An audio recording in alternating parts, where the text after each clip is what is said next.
10-year comparison of the economic performance of the Modi government versus that of the UPA government. Mr. Chidambaram said, look at fiscal deficit. We left at 4.5%. It's now 5.8. He said, look at growth.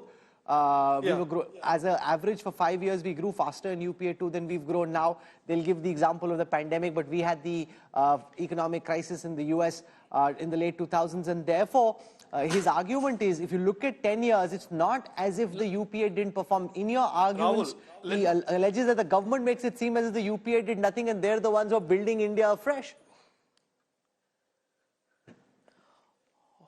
Look, nobody is saying that. I don't know why he's so deeply insecure that he believes that that's the characterization. What the UPA did was unprecedented scams. What the UPA did was break the financial sector that was left to them by Atal Bihari Vajpayee's government in sound shape. What they did was shatter the economy that was given to them in very strong, high growth shape in 2004. Those are facts. I'm not creating rhetoric. And this is, you know, Mr. Chidambaram has now moved from being a clever lawyer to an unfortunate spin master. When he talks about average growth, what is relevant is not average growth when you were left a high growth economy in 2004. It is what you leave the country with at the end of your term.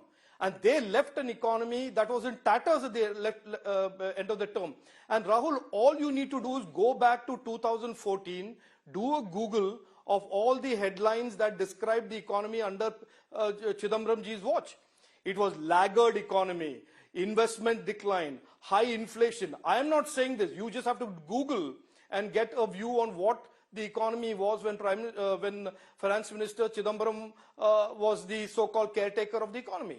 So this type of, you know, spinning, trying to spin our average growth was great. If the average growth was great under the Congress, they must thank Mr. Jaswant Singh, who was the finance minister, and Atal Bihari Vajpayee, who was the prime minister. And if we had to start, Prime Minister Narendra Modi ji had to start in 2014 with a very, very low base, high inflation, low growth, and a shattered financial sector, we have to thank Finance Minister Chidambaram for it. So these are facts. So no amount of spinning and twisting and turning in the wind will change what the facts are. The economy today in 2024 is poised for unprecedented expansion.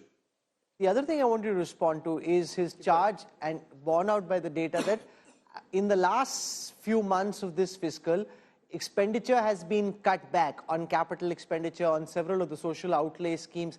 The expenditure has been cut back, which is how instead of ending up at 5.9% fiscal, you're at 5.8, not because of great buoyancy, but because you haven't spent what you'd allocated cutting across different sectors and different schemes, which is how you've been able to show 5.8% fiscal deficit.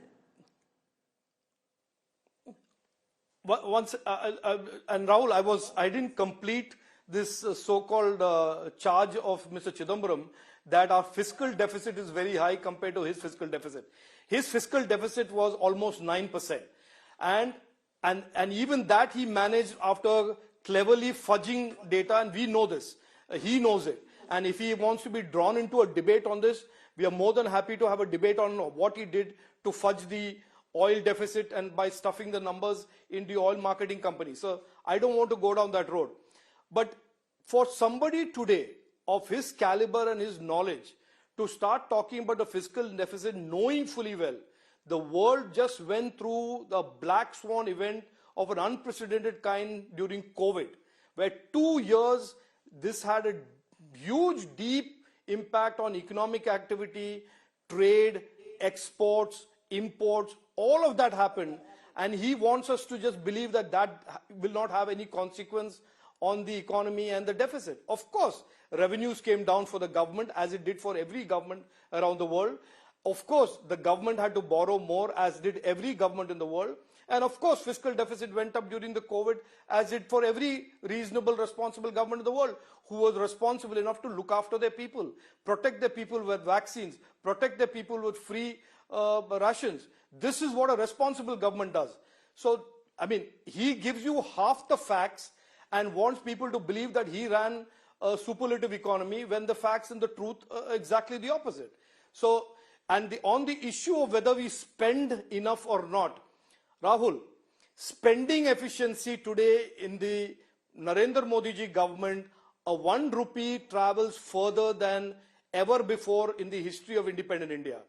Under Chidambaram ji, spending 1 rupee meant 85 paise was siphoned out by somebody, and 15 paise was went to the intended beneficiary. Under Prime Minister Narendra Modi ji, that 1 rupee that is meant goes 1 rupee to the beneficiary. So what is he talking about? For us, it is not about numbers, it is about the outcomes. And governance is about outcomes, it's not about measuring how many million crore of rupees that were spent. In any event, you can see in Karnataka, you can see in Jharkhand how the crores of rupees that are coming out of the contractors and the MLAs' houses in Congress-run governments or INDI alliance-run governments. And he wants us to believe that that is a measure of fiscal performance. Certainly not. I think the people of India realize it is outcomes and how you spend and how honestly you spend, and the corruption-free governance that is behind every rupee meant for a beneficiary, that is the more important measure than saying, I am a finance minister that has presided over 2G scam, Colgate scam, denied these scams ever existed, and then make a case to spend more and more money as and loot it like state governments in Karnataka and Jharkhand are doing. You've had your say. Mr. Chidambaram presented his critique. Rajiv Chandrasekhar ji for joining us. Thank you very much. Appreciate you taking our time and joining us for this conversation. Several more guests joining me in the next few minutes. I want to go across to Dr. Subhash Garg, who's been part of the budget-making process for many years. And this is one of the key areas of argument. 10 years of UPA versus 10 years of NDA. Mr.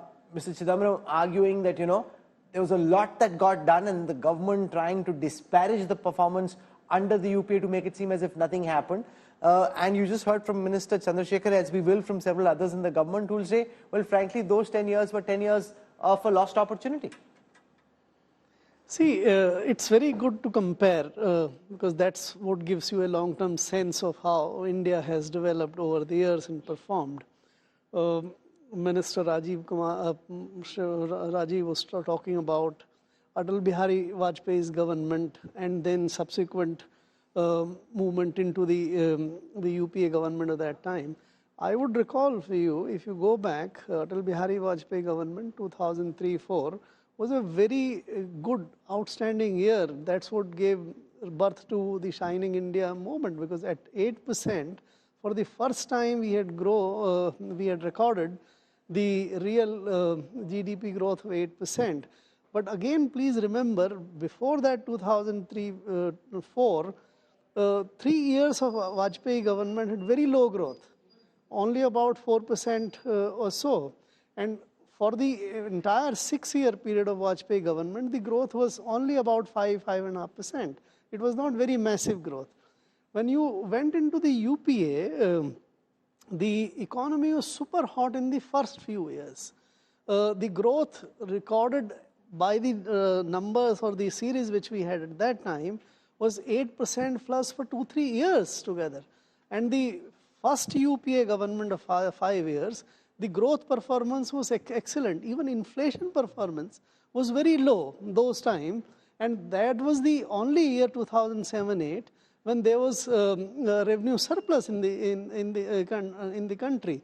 But by the time after the global financial crisis and the missteps which the government had taken at that time of sort of splurging on expanding expenditures, coupled with the misfortune of two things at that time. One was the global rise in agricultural prices, and also the oil prices went through the roof at that time for 2 years.